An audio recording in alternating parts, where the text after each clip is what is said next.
Hey, what's going on, everybody? My name is Corey, better known as the Seaman. Now I want to welcome you to another edition of the Seaman's Cinema Sit Down. So it's November 12th. Disney Plus is here. It was a rough start. The app didn't appear on PlayStation 4 right away. I still haven't been able to get it on my Samsung. And desktop, the load process was absurd. PS4 was here this morning, downloaded it, tried to get it up, and same thing, had a bunch of load time errors, but only a few. I'd say by like 9:15, so it was probably 5 minutes or so of like trying to get into things. Boom! It finally all worked. And I jumped right to the thing I've been waiting for since the announcement of Disney Plus. What am I talking about? Which show, which movie, which Disney Plus thing? Well, why don't you pull up a chair, man, take a seat. We're getting ready to dive in spoiler-free into episode 1 of The Mandalorian. Oh my god, dude. Like, I think we were all fairly confident that this show was going to be phenomenal in the hands of Dave Filoni and Jon Favreau. But, like, there's always that little bit of nervousness, especially with everything Star Wars since Disney has gotten their hands on it. Boy, oh boy, man. Jon Favreau and Dave Filoni don't waste any time letting you know that this is going to be something special. Like, from start to finish, man, this thing was crazy. Obviously, well, I guess not obviously. They ended up, this is going to be spoiler free, but they created a Star Wars Open. Kind of like a title card like Marvel has, and it's gorgeous, dude. Like, you just sit there and I'm like, oh yeah, I like this. And nothing had even started yet. But the opening scene just sets the stage perfectly. It lets you know who Pedro Pascal's Mandalorian is, man. He is one of the baddest mothers in the Star Wars universe, like right away, man. He comes in to this bar and you just sit there and go, yeah, all right, I am so ready to ride with Pedro Pascal for this series. He's tremendous, like the whole episode, man. Just like, when your face is completely covered, and your voice is feeding out of the helmet. So when he talks, it's not the most intimidating voice. You have to have a very intimidating stature and presence, and when his physical movements just let you know, like, this is not a guy to mess with. And after you establish that, then it's just like, oh yeah, man, like this, it looks like it should be on a movie screen. The CGI is phenomenal, but that's mostly background. Like, the landscapes and the things that they're building that obviously don't exist, are tremendous and they're beautiful, and the ship and everything about all of that, from, and the couple of the droids that we see, and different things where there are CGI elements. So good. But oh man, dude, there's so much practical. Like, all of these sets are built out. Like, you walk in, it feels like a real world, man. And this has always been the thing. Like, since the second set of 3 movies, episodes 1, 2, and 3 came out, everyone was like, too much CGI. Like, you can do this stuff practically. And when, JJ went back to practical, it worked so much better. Filoni and Favreau are full of it here, man. Like, this world feels so real. Like, you just sit there and you're like, I feel like this is all tangible stuff, and it's gorgeous, man. From the different aliens, like, I'm a Star Wars fan, but I'm not a diehard, so I'm sure there's all sorts of things that are littered in here, Easter egg wise, that like other people are going to pick up on. But it's just beautiful to look at, man. From the different aliens and droids, and it's so good. And as the story goes, like, for a first episode, you understand, like, right away, different elements of the bounty world, right? Like the bounty pucks, which tell you who's your person. They've got these, like, kind of tracking things that kind of let you know where life forms are, to give you a direction to find them. I'm not really sure how those work, but like, there's all these tangible things that they kind of show you and kind of let you in, so that you're kind of understanding if you're not aware of certain things. And I'm sure, like I said, hardcore Star Wars fans might be like, see, man, how do you not know about like this stuff? But for me, like, kind of first time diving into this world, it's nice that they kind of lay that in there in that first episode, so you get your footing really, really quickly. And then you just kind of build from there, like getting to watch him go on one of these missions, catch a bounty or two, like seeing how he works is really interesting. And then they also lay in, some backstory. We really understand who Pedro Pascal is in a very short amount of time. but like you can understand, like, okay, I get where he's coming from. I know why he's here, and I like that that's all there. This episode sets a great foundation and just shows you that the ceiling for this thing is massive. And as I said, Pedro Pascal's awesome, man. When as I mentioned, when you have the voice coming out of the helmet, there's only so much you can do with the voice. It's really about his presence, and you feel like he's not to be messed with, man. And he just carries himself that way, and he's got just this kind of dryness to him that allows for like unintentional humor or just moments that kind of make you smile or go, oh, dude, yeah, like I'm about this guy. And I just think right out the gate, he's letting you know he's going to be the perfect person to kind of carry this show. And then you just kind of litter in everything that's around him, right? Like Carl Weathers is in there.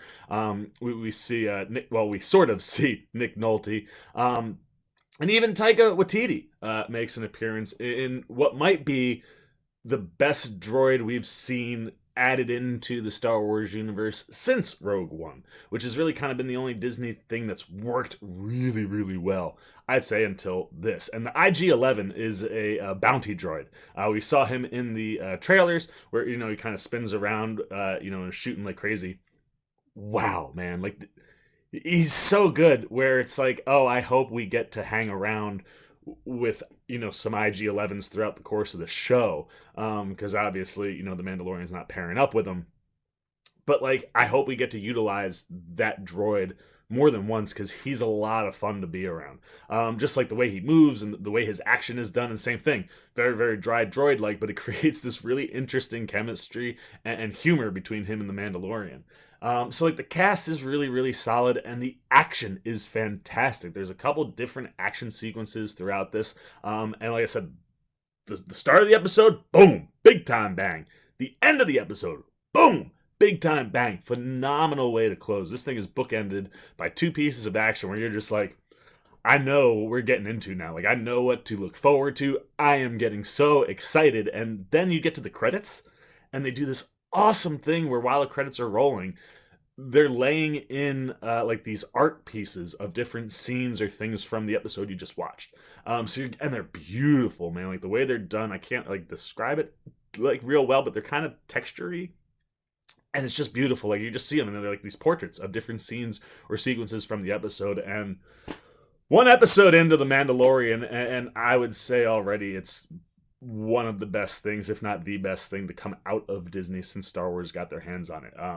And if for some reason Dave Filoni needed to prove himself before he could either be given a movie series or more things to do in the non-animated realm of Star Wars, you only needed 42 minutes to understand that Dave Filoni needs more. Like, you need to give someone a trilogy, right? Like we just lost the Game of Thrones guys. Give the trilogy to Dave Filoni. Like, oh man, like he directs the first episode. He's co-producing, and he's pretty much Favreau's right-hand man. And from a writing and just producing standpoint, Favreau, like if we didn't know because he's never really worked on too much, like you can just tell how big a Star Wars fan Jon Favreau is. And the pairing of him and Dave Filoni, I'm just like, can we turn these two guys into the next Kevin Feige? Like, Star Wars needs a Kevin Feige so much that they're bringing Kevin Feige in to do a Star Wars movie. I think we just give the entire Star Wars universe to Filoni and Favreau, and let them pick their directors, pick their writers, pick the stories. Just let them run Star Wars. And it only took one episode of a long-form storytelling format for you to sit and go, these two guys should have everything that's Star Wars. They should be running the show, because wow, man, like I said, it's not a movie, but it feels like a movie. It feels like it could be on the big screen, that it could play like a movie. And yes, it's a long form storytelling, but it's kind of like one quick story. And I almost forgot, man, like the end of the episode, you just want more right away. You're just like, I need more. Stop, give me more. And that's what you want to get out of Star Wars. That's the feeling that you want to have, and that's what I think Filoni and Favreau are going to give you this whole series. And I hope it doesn't take too long till we hear an announcement that like Dave Filoni is going to direct a movie, or that both of them are going to get movies, or that they're going to be working in the movie universe at some point in time. It would be insane not to give it to these guys. This is wonderful. So if you haven't watched yet, man, I hope I'm getting you like I'm like shaking. I'm so hyped. I hope I'm getting you hyped, man, because The Mandalorian is a must watch on Disney Plus. Oh man, like it was the thing that I wanted the service for more than anything else outside of the Marvel stuff, and it delivered right out the gate. I'm so happy that Disney Plus is here.